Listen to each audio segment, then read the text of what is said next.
हम सब women power इस वक्त यहाँ पर मौजूद है।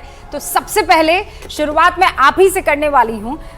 मेजर नम्रता, किस तरीके की फीलिंग जब आपको ये एहसास होता है, क्योंकि हम सब अलग अलग तरीके से स्ट्रगल करके आई है कि देश आज की तारीख में नारी शक्ति के बगैर एक कदम आगे नहीं बढ़ाना चाहता। सबसे पहले तो धन्यवाद, तहे दिल से धन्यवाद न्यूज़ 18 का इस तरीके की पहल रखने का कि पूरा पैनल लेडीज़ का रखा है, एंड दैट टू गणतंत्र दिवस में, 76वें गणतंत्र दिवस में। बहुत ये दिखलाता है इस स्पेशल डे में कि we are claiming our power. जो लेडी पावर हो रही है, जो विमेन पावर बोल रहे हैं, वो केवल एक कर्सरी वर्ड नहीं है, बट हम दिखा रहे हैं। तो डेफिनेटली एक बहुत सेटिस्फैक्शन होती है कि इतने सालों से चलते चलते हम एक लेवल पे जहाँ पहुँचे हैं वो अब एक्नॉलेज हो रहा है।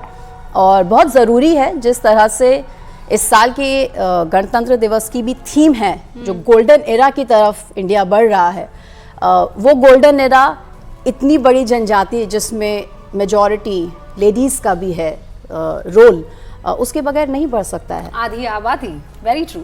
कमांडर रश्मि जी, आपके क्या विचार है? सबसे पहले तो बहुत बहुत धन्यवाद हमें यहाँ बुलाने का, और आपके स्टूडियो का जो एटमॉस्फेयर है और उसमें जो आपने जिस तरह हमें इंट्रोड्यूस किया, उसके लिए बहुत बहुत धन्यवाद। एक एनर्जी मुझे फील हो रही है। जी, मैं मेजर नम्रता से बिल्कुल सहमत हूँ। आजकल ये कहना भी कि नारी आगे बढ़ रही है या नारी शक्ति है, एक तरह का छोटा वर्ड लगता है। आजकल नारी हर जगह पे इतना है हमारे बीच में। हम चार आप यहाँ पे देख रहे हैं, बैठे हैं। तो मैं ये कहना चाहूँगी कि हम आ चुके हैं, हम पहुँच चुके हैं, अभी कोई रेस बाकी नहीं है। Wonderful, beautifully said. बस हम पहुँच चुके हैं, अब किसी रेस में नहीं है, अब हम साथ चलेंगे, कदम ताल करने वाले हैं। Squadron leader Vidula. नमस्कार, न्यूज़ 18 के सभी दर्शकों को एक बार फिर से गणतंत्र दिवस की बहुत बहुत हार्दिक शुभकामनाएं। और आज हम इस मंच पर बैठे हैं, बहुत ही रोमांचक क्षण है। मैं अपने लाइफ में, अपने जीवन में, मैं एज एन एनसीसी कैडेट भी इस राजपथ पर मार्च कर चुकी हूँ। और वायुसेना बहुत ही रोमांचक, बहुत ही मंत्रमुग्ध करने वाला।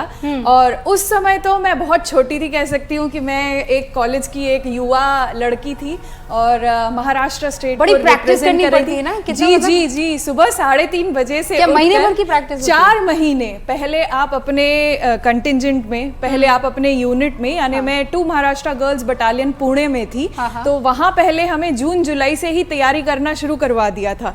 उसके बाद हमें मुंबई ले गए, महाराष्ट्र के लिए जितनी भी लड़कियां थी उनको सिलेक्ट किया गया। फिर उसके बाद हम दिल्ली आए। हमें लगा था जब यहाँ पर आप पहुंचे तो उस वक्त भी मेरे ख्याल से ठंडी का माहौल, बहुत बहुत बहुत ठंड लगती थी, बहुत बुरी हालत थी। हम तो महाराष्ट्र से आए थे, पुणे मुंबई में तो ठंड होती नहीं है। और वो भी सुबह सुबह, मतलब 26 जनवरी सबसे खतरनाक ठंड वाला टाइम। और वैसे ही जब आप इतने सारे दोस्तों के साथ लगे होते हैं तो आप रात भर सोते नहीं हैं। और सडनली आपको 3 बजे उठाया जाता है, चलो उठ के मार्च करो, और इतना बड़ा राजपथ आपको घुमाया जाता है, 2 किलोमीटर का पूरा रास्ता आप तय करते हैं। एक थकान, एक शिकन, एक भी ऐसा क्षण नहीं आता कि शिकायत करें। जी बिल्कुल। अच्छा, उस वक्त आप कितनी बड़ी रही होंगी? मैं ग्रेजुएशन 2nd ईयर, सो 19-20 साल, ज़्यादा से ज़्यादा 22 साल इस तरह की उम्र रही होगी।